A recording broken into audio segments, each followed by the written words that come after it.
Hi everybody, welcome. I'm excited to be here again. It is hard to believe, but this is our seventh Q&A section. Okay, well, there you go, now it's working. So welcome. And it's hard to believe this, but this is our seventh Q&A session. I'm pretty excited to be here today. We actually have a little tornado warning going on right now. So we're starting to get to the end of summer, but still good to talk about some summer tips and things to keep in mind. A lot of people are trying to get some last minute vacations in before school starts again, which is just around the corner, shockingly. So the something I just like to always remind people to do is be sure to submit questions as we go through here. It helps us. We love the interaction. It keeps it nice and fresh and exciting. And also on our online store, we are running a special this month, 10% off of joint supplements, as you guys are all out and about and the old guys want to keep up. So 10% off on those. It does end on July 31st, so you have just a couple days left to get in on that, if there's any questions with that. So, pretty exciting. In the meantime, until we get some questions about summer fun, we did have some of the more frequently asked questions when it comes to summertime. One of the big, it's a real general questions, was just how do I generally keep my pets safe in the summer? And it's mostly just common sense things. You don't want them out in direct sunlight for long periods of time. You need to make sure that the water is fresh and clean at all times. They have access to shade. Something to keep in mind is that dogs do not have sweat glands like people do. They actually only have sweat glands on the bottoms of their feet.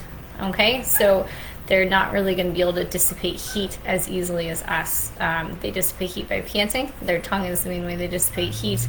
There's the sweat glands on the bottoms of the paw pads don't dissipate all that much heat, particularly in hot weather. So keep that in mind. Make sure there's lots and lots of water available, because when you dissipate heat by panting, you lose a lot more water than even people do by sweating a lot of the time. So you don't want them to get dehydrated.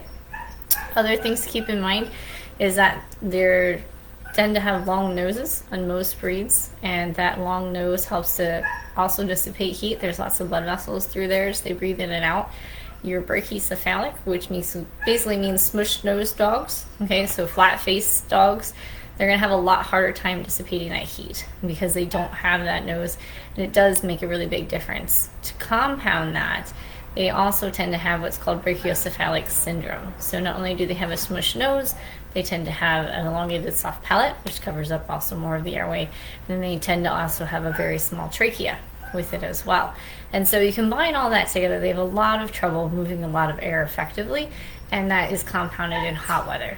So kind of a safety tip, for example, like Frenchies and other English Bulldogs, things like that, on real hot days, you really can't let them go outside probably for longer than a half an hour. They're going to need to live in with air conditioning or sit in front of a fan to kind of help them to dissipate that heat. Doggy little kiddie pools are really helpful as well. In fact, if you have a pet that is overheating in the summertime, the fastest way to cool them down is take cold water or ice water, anything like that, and get the inside of their thighs wet, as well as underneath the front armpits and the chest area, so kind of the underside of them. That's where most of the blood vessels, or the big ones, are there at the surface, and that's how you dissipate heat, is by having those blood vessels at the surface to release all of that back out into the air. So you want to attack those blood vessels with the water. Pouring the water down their back, their backs tend to be very, very well insulated, and you can see a lot of times in the wintertime, the snow will fall, and it'll just sit on their backs on a lot of these dogs. So when you think about that, dumping water on their back, they don't lose a lot of heat that way. Otherwise, the snow would melt really, really quickly. So especially in a lot of your breeds that have a harder time in the summer because they have those heavy coats or those double coats, they're northern breeds, putting water down their back is not going to help them to cool off very much at all. You need to get that water under the underside, right near those vessels that are exposed to the air and right near the surface of the skin. If you do have a dog that's overheating, fastest way to get them to cool down is to throw them in a tub of ice water. And there's some misconception that if you cool them down too quickly by throwing them in a tub of ice water, you can cause them to go into a shock state or have issues like that.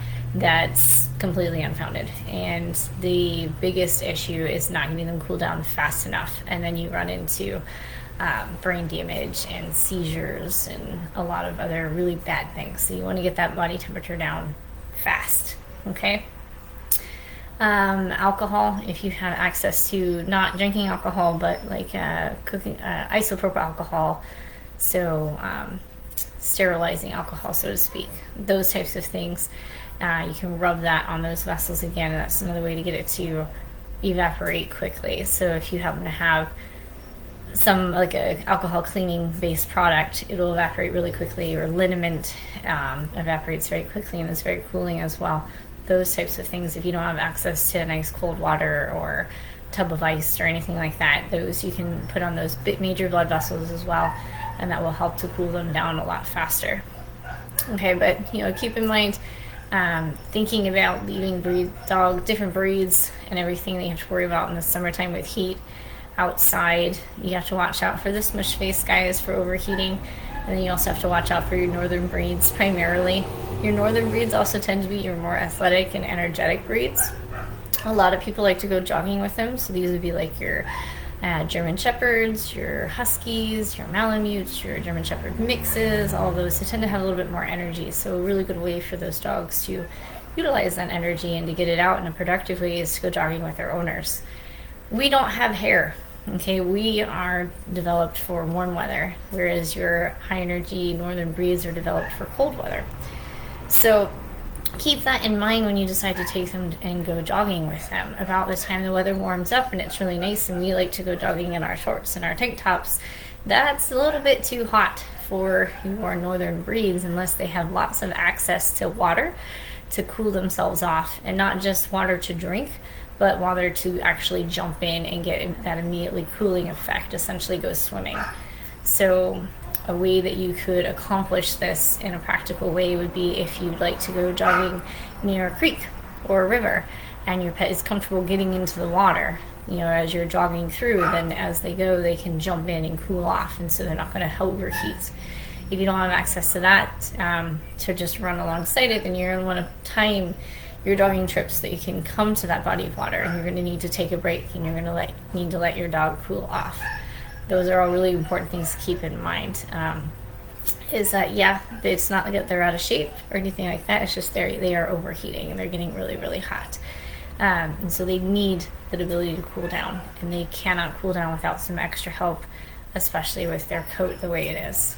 So little things to, like I said, be aware of more than anything else.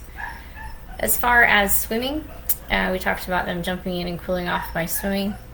Things to keep in mind when you want to take your pet swimming is that not all pets naturally know how to swim. The majority of them will figure it out with a slower introduction to water, just like people, but they do not come born knowing how to swim genetically just simply because they're a dog. There's many breeds that will just simply sink down to the bottom, and even in your swimming breeds, so your dogs that are known for swimming, for example labs, there are a few labs that will not figure it out and they will just sink right on down to the bottom.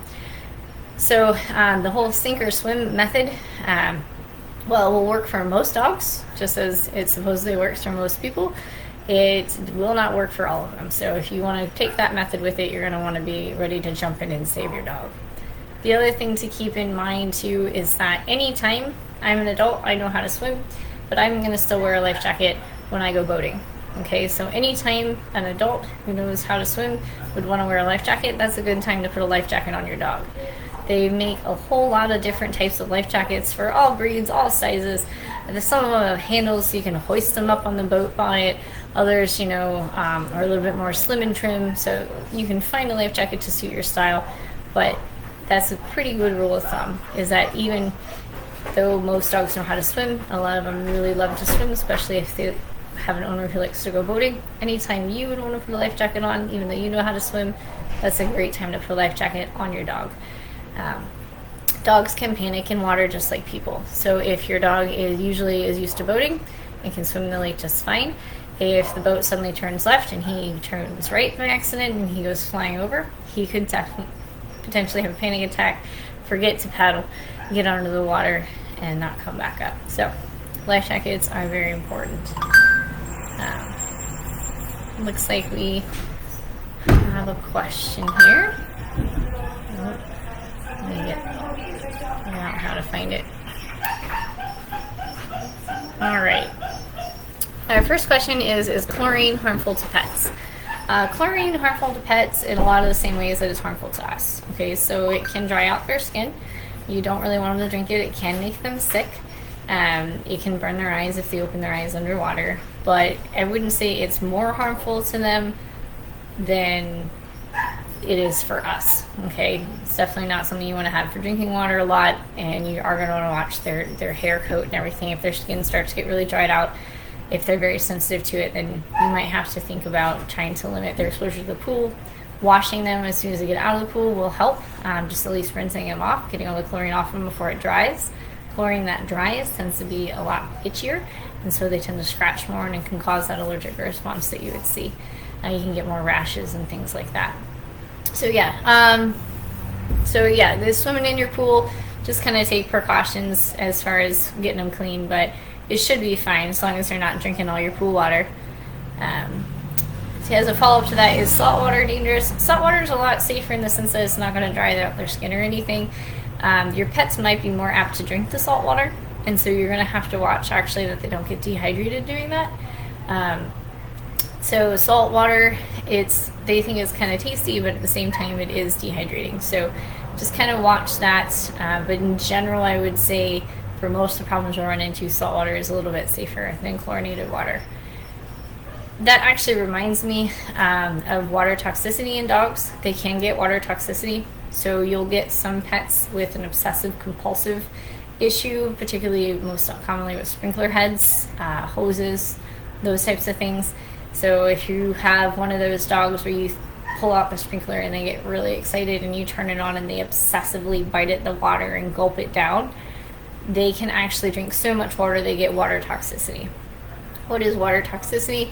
Well, basically it's an overabundance intake of water, and it dilutes out all of your electrolytes in your system. And then if you get too diluted, then your cells can't trigger like they normally do. And so you're going to get maybe some vomiting, you're going to get major lethargy. They're going to get really sick, okay? It's going to be really obvious. So if you have a dog with that obsessive compulsive behavior, with the biting at water or anything like that, you're going to want to limit how much they do. You're going to have to watch how long you play with them with the hose. Can dogs or cats get sunburned if I have them outside with me too long? Yes, actually. Especially depending on the breed. The most common place we see sunburns is on the end of the nose because there's no hair there, and a lot of dogs is not necessarily pigmented. But yes, they'll get sunburned and they'll peel just like us. They can get sunburned on the backs if you have a white dog. I call them like one of my white fluffy breeds. Okay, so if you have a white fluffy breed and they've been to the groomer recently, and so that hair is really short and you can see the skin through it, that exposed skin a lot of times will get sunburned. So what do you do for a dog sunburn? Unfortunately, because like here you could put a little vitamin E oil on it, or a little bit of olive oil is also soothing. Aloe right there, as long as they don't lick it off. But as far as the back goes, there's not a whole lot you can do to keep them comfortable. You could try bathing them in like a oatmeal shampoo, that kind of thing. It makes be soothing to the skin, but it's just kind of a time factor. So yeah, you just have to keep that in mind. If your dog has a really thin hair coat on their back and they are white, they certainly can get sunburned. Like I said, the most common is on the end of the nose. A bigger problem that we see is actually them burning their paw pads. So if you go, I know we've all done it at least at some point, you go for a little walk on the asphalt or the concrete and you're like, oh, I'll just run out real quick with my bare feet, and it's really hot and you're running as fast as you can to get off of that. Or you go to the beach. I don't know, a lot of people have been going to the beach this year. You go to the beach and you take your shoes off and you go walking on the sand, and until you get to where that water is, whoo, that sand's really hot. So dogs can actually burn their paw pads doing that as well, and so you're going to have to watch that. Generally, if forget the exact temperature, But essentially, if you take your shoes off and you think that asphalt's way too hot, probably don't want to be walking your dog on it. Maybe walk them on the grass or try to find another route. Or they do make little doggy booties. You can buy little doggy shoes, essentially. Look like slippers with some Velcro on top. Kind of a fancy sock more than anything else, I think is what it reminds me of.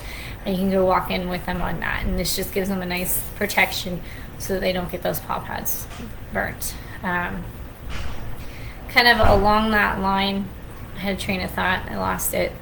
Let's see, burning paw pads.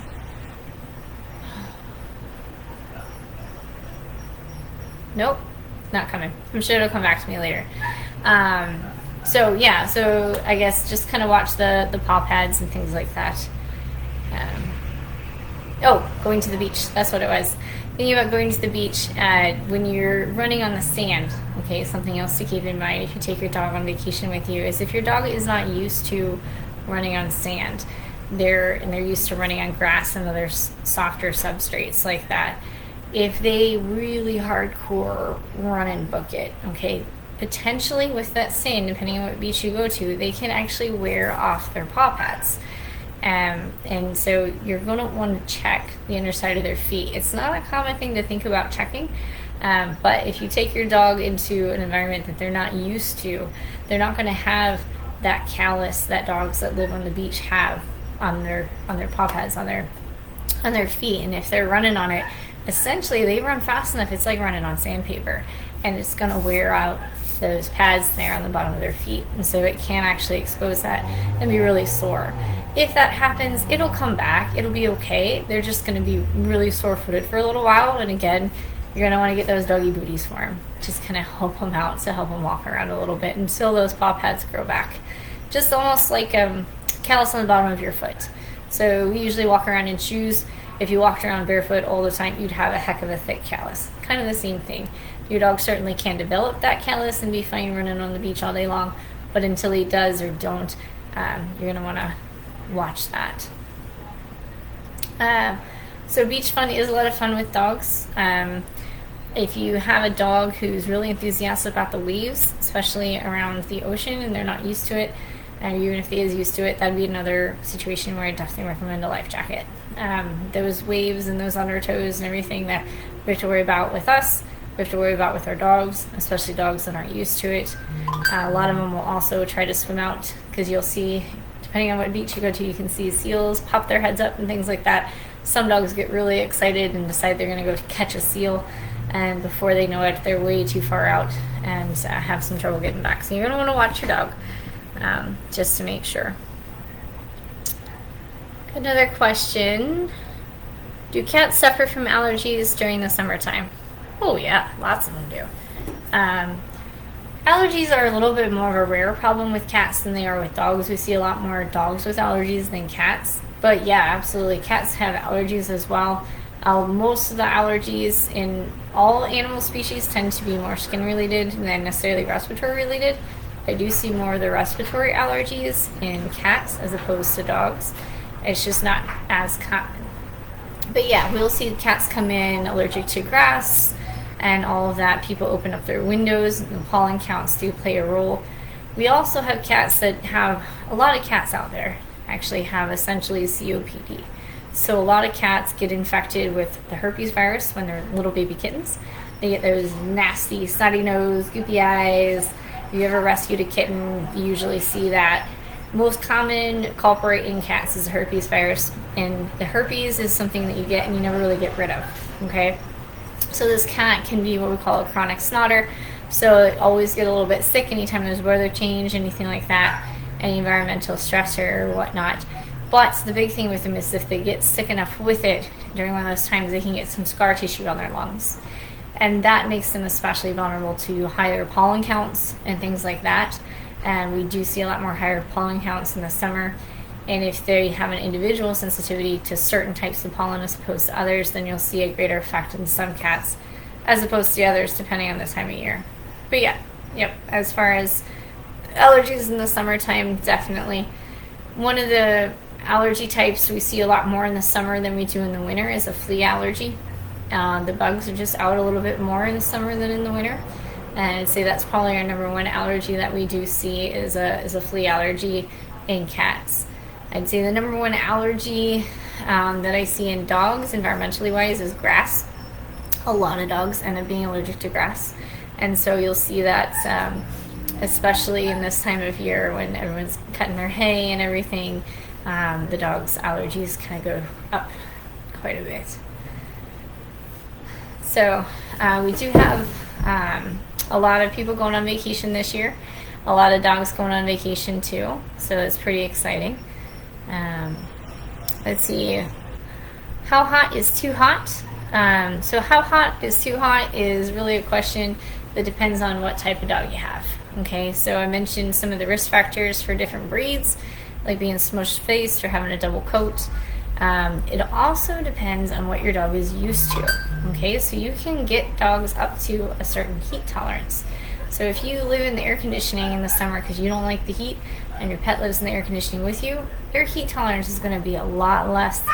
Okay, if you don't like air conditioning or you don't have air conditioning in your house and you and your dog are always hanging out, just, got like a fan or a ceiling fan or something, then your heat tolerance is going to be a lot higher, so you can enjoy the weather outside a lot more. So I know we kind of hit that a little bit already. We got another question here. Are there any over-the-counter options for pet allergies? Well, the most common one is benadryl. Benadryl is safe to give to dogs and cats.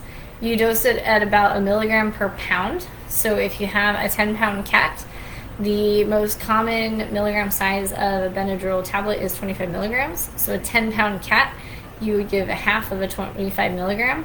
Technically, that's 12.5 milligrams, but that's close enough that the cat should be fine with that.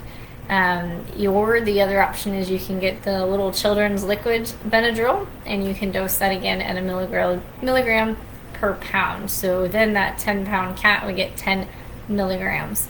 You just have to look at the concentration on the side of that bottle. It'll tell you so many milligrams per mil, and then you have to figure out how much to give your pet. If you're having trouble with that calculation, just give us a call. We do it all the time. I don't have the concentration of Benadryl memorized, at least not the over-the-counter one liquid. I just have the tablet in the forefront of my brain as far as that goes.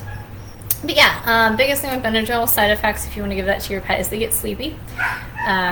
So some pets it works well for, other pets it really just kind of makes them sleepy, which they tend to itch less when they're sleepy, but it's not really getting rid of the itch, so to speak. It's when they are a little bit less sleepy, they go right back to itching. And it also doesn't really help with the inflammation or the actual allergen itself.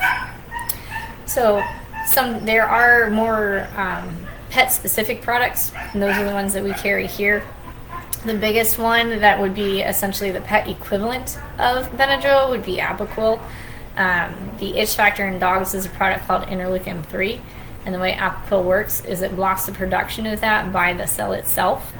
So it keeps the body from producing the allergic factor in dogs, and that's what makes it more like a dog-specific Benadryl. In humans, our biggest thing is the histamines. In dogs, it's really this interleukin 3. So in humans, Benadryl works great because it's going to block those histamines. In dogs, the best thing for their allergies is an interleukin 3 blocker. Kind of a sister product, Apoquel, or on that is Cytopoint.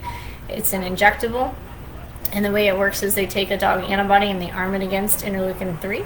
So it floats around in the bloodstream like a little Pac-Man, little guardian, until a dog produces interleukin 3, and then it binds it before you can get that allergic response.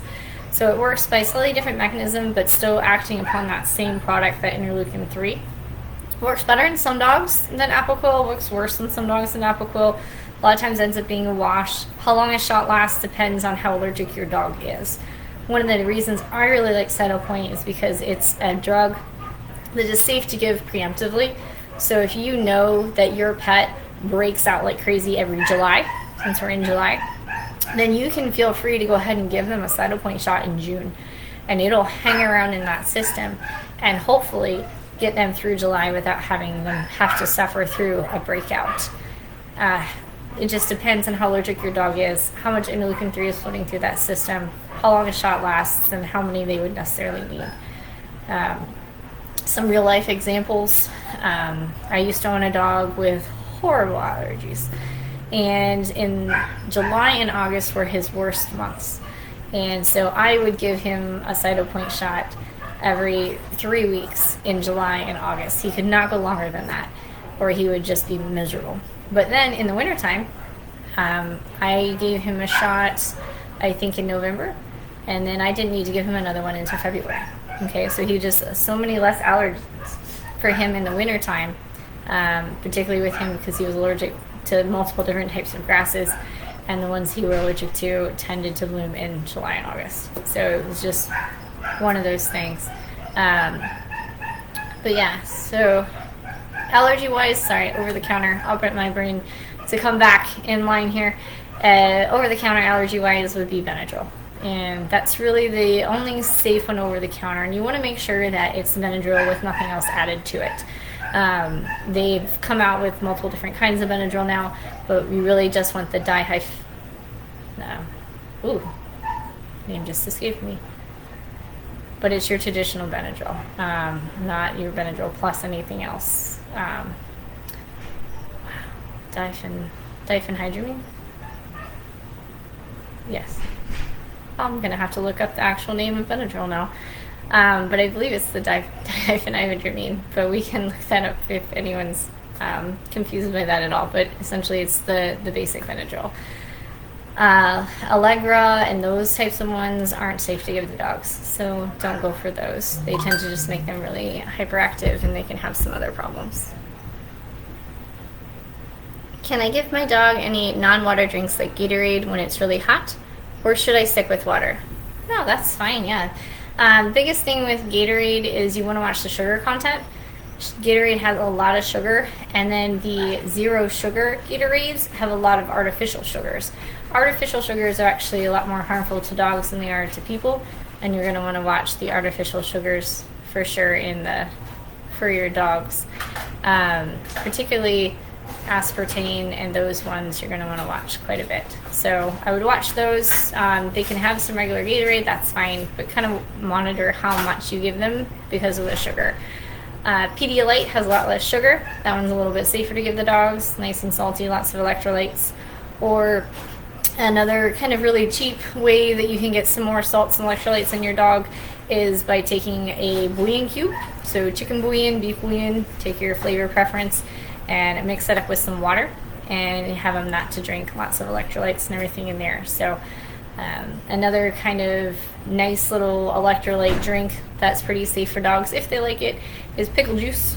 So pickle juice is another way you can get lots of electrolytes in them if you're worried about that. I would probably rotate, something with electrolytes and then just plain water.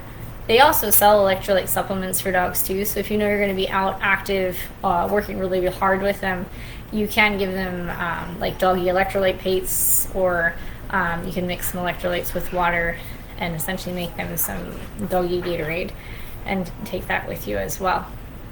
Always a really good thing to have on hand. But as far as electrolyte losses specifically for dogs, because they do most of their evaporation through their tongue and everything, they lose a lot more regular water than necessarily salts. So when people perspirate, or horses are the other mammal that perspirates their whole body, they tend to lose a lot more salts and everything, whereas dogs tend to lose a lot more straight water. They tend to hang on to those salts a little bit better than we do. Are there any human foods that can help keep my dogs hydrated as well? So watermelon is safe to give dogs. That one's fine. Lots of different fruits, they have a higher water content as well. So that would be fine. The biggest fruit that has a high water content you'd want to avoid is grapes. Some dogs have a sensitivity to grapes, some don't. You don't know if your dog has that sensitivity until you feed them a grape. And it's just not worth the risk, because your dog might be one of the ones that has a problem with it, and there's so many other things you can feed them, there's really no need to. But as far as feeding them things with lots of moisture content, watermelon's pretty popular, pears are really popular, and those are safe for dogs as well. A lot of dogs really like them because they are very sweet. Bananas are safe for dogs if they want to eat them. They don't have quite as much water as the other two. Apples are safe for dogs. Anything other foods that can kind of help keep them hydrated. Those are probably the main ones that you would hit with your fruits. As we're talking about different foods, human foods you can feed your dog, I always like to tell people a couple of them to avoid would be like tomatoes. Dogs don't do well with tomatoes. Avocados, the super food for people, it's not the greatest for dogs. Garlic is pretty bad for them. Onions you want to avoid as well. But those are kind of the main ones. Most of the time, the foods are pretty safe for them. Kind of on that line, it just reminded me of another fun fact. I always like to share my fun facts when trivia questions pop into my head. But dogs actually do have the enzyme in the saliva that helps them to break down carbohydrates, unlike wolves. That's part of the domestication process.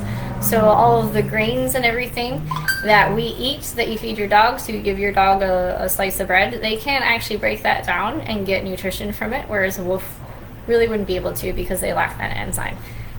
So making sure that grains are not in your dog's diet is not necessary for actual dogs. That would be more important for wolves who can't break it down, but our dogs do have that enzyme, and so they do get benefit out of those carbohydrates and out of those grains. So, fun factoid for you. Part of the domestication process, our dogs are able to break down wheat. I've been considering shaving my dog to keep him cooler in the summer. Is this a good idea? Will that help? Absolutely, yeah. We have a lot of dogs that get shaved in the summer, and most of the time the dogs, you can tell they're just relieved. They're so much happier. And the reason is I mentioned they don't have sweat glands. The reason is that it brings those blood vessels, particularly on the inside of the legs, inside of the armpits, in the chest, and on the neck, where those big vessels are, it brings them out closer to the surface. So they're no longer insulated from the outside air, and the dog is able to dissipate heat more effectively. So I've had a couple people tell me, oh, but my dog's insulated and it keeps him cooler. Not so much. Your dog is a mammal, okay? He's not a lizard.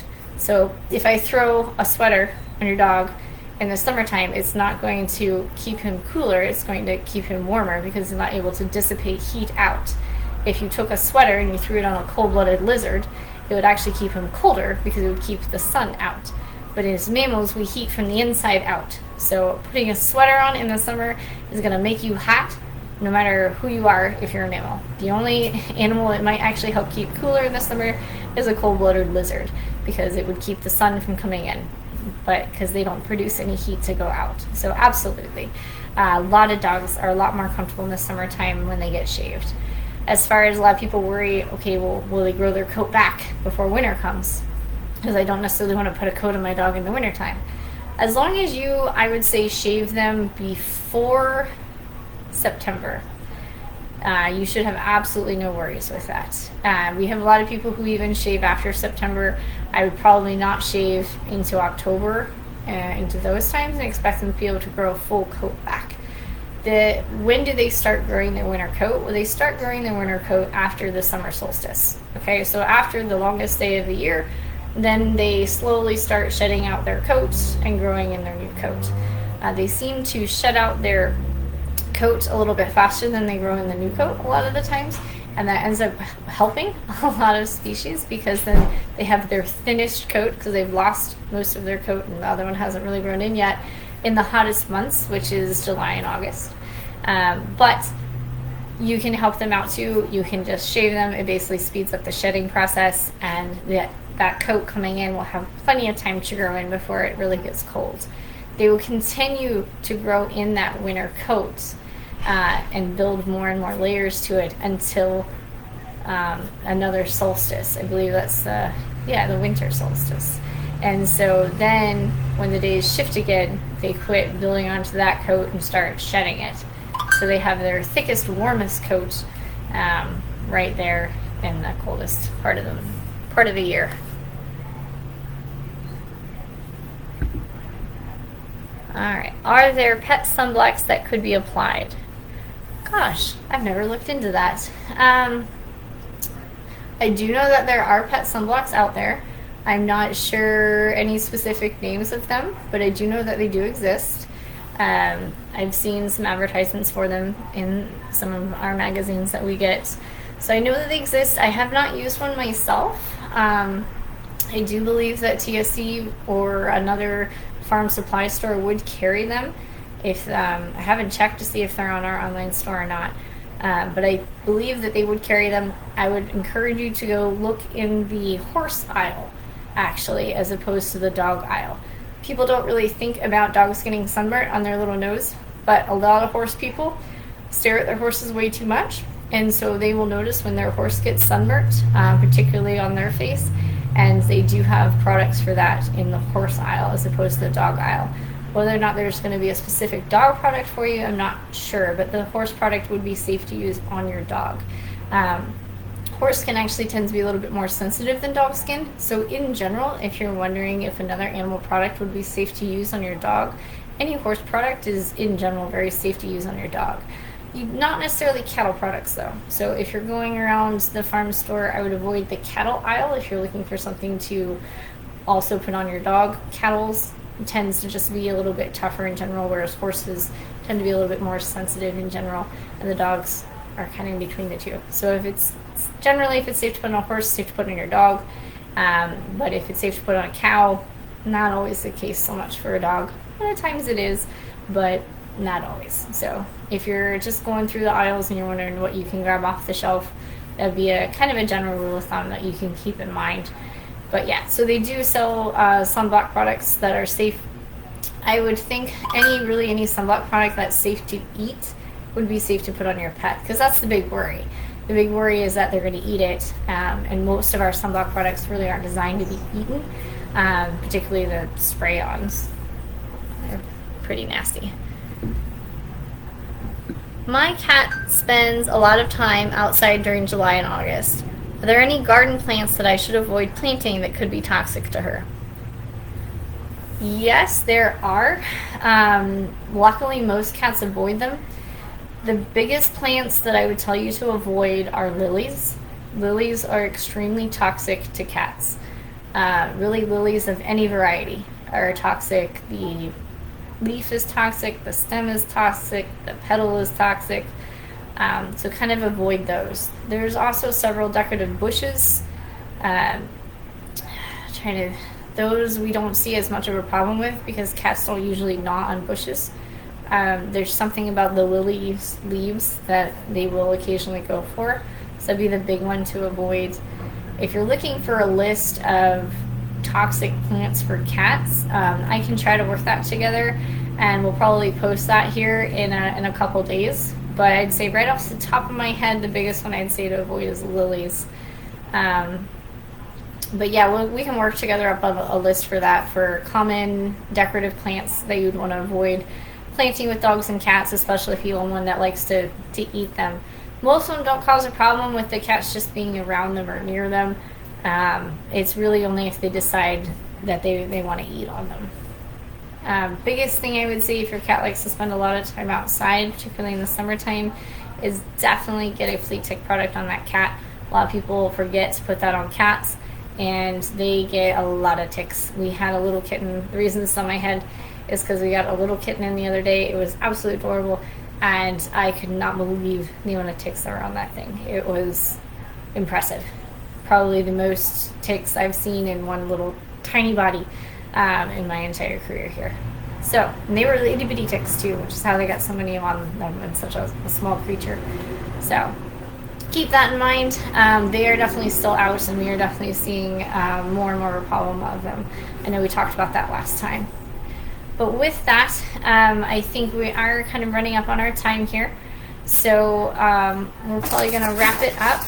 Let me see if there's any other news and updates that I want to pass along to you.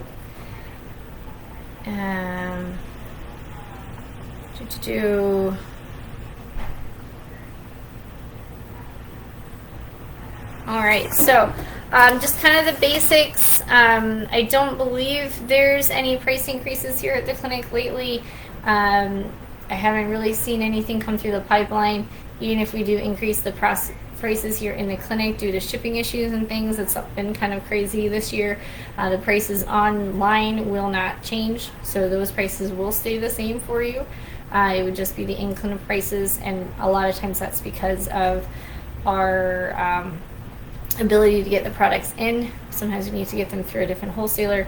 Sometimes we need to go through a different shipping method, and so it changes our cost, and so unfortunately it does get passed on to you. But we can avoid a lot of those logistic issues with our online store, so that price does tend to remain a little bit more stable. So, but I don't think there's any that are going up at this point, so good news there. I do want to take this opportunity just to thank everybody else who works here at the clinic with me. I always like to take a minute to thank them. We all work together really hard around here to kind of help each other out. I've had a lot of stuff going on, and so I just want to personally thank Dr. Gardner for picking up my slack as I've been out. Unfortunately, she's been flying solo here several days, particularly last week, and I really appreciate that. So just wanted to say thank you. And then next month in August, our theme is going to be immunization awareness. So a lot of people are learning a whole lot more about vaccines, especially with the COVID virus running through the human population. A lot of people have asked a lot of questions about vaccines. It is actually National Immunization Awareness Month next month. So we'll be talking about vaccines for dogs and cats and what we're doing there and things to watch out for, and all the different options and different ways that they work. So it should be a good talk. More than happy. Just think about any questions you're worried about, any vaccine-wise for your dog or your cat. I cannot answer the people questions so much. I can only extrapolate.